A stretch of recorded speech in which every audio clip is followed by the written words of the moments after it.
2024-এর অগাস্টে আমি লাস্ট ওর চুল ট্রিম করেছিলাম। এরপর দেখেন চুলে আর কখনোই কাঁচি চালানোর প্রয়োজন হয়নি এবং চুলের আগা দেখে আপনারা বুঝতেই পারছেন কোমর অবধি চুল কেটে দিয়েছিলাম, কতখানি লম্বা হয়েছে এবং আগা গোড়া পুরোটাই সমান আছে।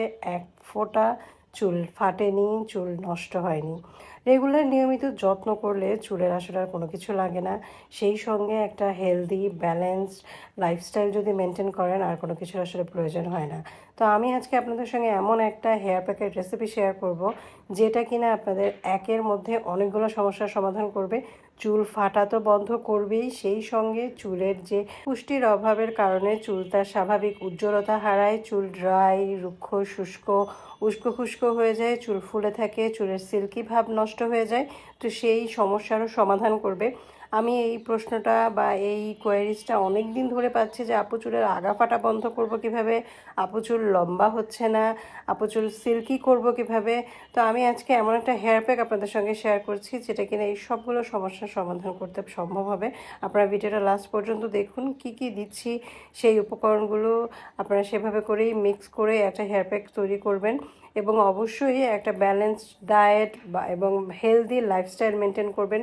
দিনে 8 ঘন্টা, প্রতিদিন 8 ঘন্টা করে ঘুমোবেন। চুল পড়লে চুল পড়ার দুশ্চিন্তা বন্ধ করে দিয়ে বরং একটা হেলদি লাইফস্টাইল মেনটেন করবেন। প্রচুর পরিমাণে পানি পান করবেন, সেই সঙ্গে সবুজ শাকসবজি, বাদাম, ডিম, মাছ, মাংস এসব খাবেন। আর সপ্তাহে একদিন এরকম একটা হেয়ার প্যাক বানিয়ে চুলে এবং মাথার ত্বকে ভালো মতো মাসাজ করে 30 থেকে 35 মিনিটের মতো রেখে দিবেন।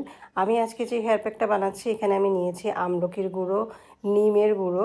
আমলকির গুঁড়ো এখানে নেওয়া হয়েছে প্রায় 2 টেবিল চামচের মতো, নিমের গুঁড়ো নেওয়া হয়েছে 2 টেবিল চামচের মতো। তার সঙ্গে আমি নিয়েছি মধু, নিয়েছি আলমন্ড অয়েল, তারপর নিয়েছি বেশ খানিকটা টক দই, প্রায় 3 টেবিল চামচের মতো টক দই নিয়েছি। আর আলমন্ড অয়েল, মধু এগুলো 1 টেবিল চামচ করে নিয়েছি। সেই সঙ্গে একটা ভিটামিন ই ক্যাপসুল নিয়েছি এবং তারপর এটাকে ভালো মতো মিক্স করে দেওয়ার পর দেখছি যেটা একটু ড্রাই হয়ে গিয়েছে। তো আমি এখানে কোনো পানি ব্যবহার করব না, আমি নিয়ে নিচ্ছি স্কিনের এই রোজ ওয়াটারটা। এই মিক্সচারটা বানাতে পানি ইউজ না করাই ভালো। রোজ ওয়াটার অথবা একটু বেশি করে টক দই দিয়ে মিক্সচারটাকে একটু লিকুইড বা কনসিস্টেন্সিটা এমন আনতে হবে যাতে মাথার ত্বকে ভালো মতো লাগিয়ে নেওয়া যায়। আর অবশ্যই ভিটামিন ই এবং আলমন্ড অয়েল অথবা ক্যাস্টর অয়েল অথবা অলিভ অয়েল এই জাতীয় কোনো তেল ইউজ করে নেবেন যাতে করে মিক্সচারটা বেশি ড্রাই না হয় এবং চুলের যে সিল্কি ভাবটা আপনারা আনতে চাচ্ছেন সেটা আসে। তো এখন আমি এটাকে মাথার ত্বকে বেশ ভালো মতো বিলি কেটে কেটে লাগিয়ে নিব। চেষ্টা করব সম্পূর্ণ চুলে লাগিয়ে নেওয়ার জন্য।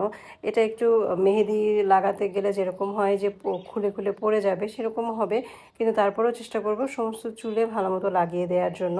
এবং এটা লাগানোর পর আমরা খুব বেশি সময় অপেক্ষা করব না, 25 থেকে 30 মিনিটের মতো অপেক্ষা করব, কারণ আমলকি বা নিমের গুঁড়ো খুব বেশি সময় মাথায় ত্বকে রাখলে মাথার ত্বকে চুলকানি হতে পারে। তাই কারণে এটা অ্যাভয়েড করব। খুব বেশি সময় না রেখে 30 মিনিটের মতো রেখে এটাকে বেশ ভালো মতো শ্যাম্পু দিয়ে ওয়াশ করে ফেলবো। আপনারা অনেক সময় আমার কাছ থেকে বাজেট ফ্রেন্ডলি লো পোরোসিটি হেয়ারের জন্য শ্যাম্পু সাজেশন চান, তো আমি আজকে এই শ্যাম্পুটা দিয়ে চুলটা ওয়াশ করেছি এবং শ্যাম্পুটা লো পোরোসিটি হেয়ারের জন্য খুবই ভালো। আর সাথে এই কন্ডিশনারটা ইউজ করি আমার মেয়ের চুলে। এখন আপনারা চুল শুকিয়ে যাওয়ার পর রেজাল্টটা নিজের চোখে দেখেন। আমার কি কোনো কিছু এক্সপ্লেন করার প্রয়োজন আছে? কি পরিমাণ সিল্কি, শাইনি এবং উজ্জ্বল হয়েছে চুল সেটা কিন্তু দেখেই বোঝা যাচ্ছে।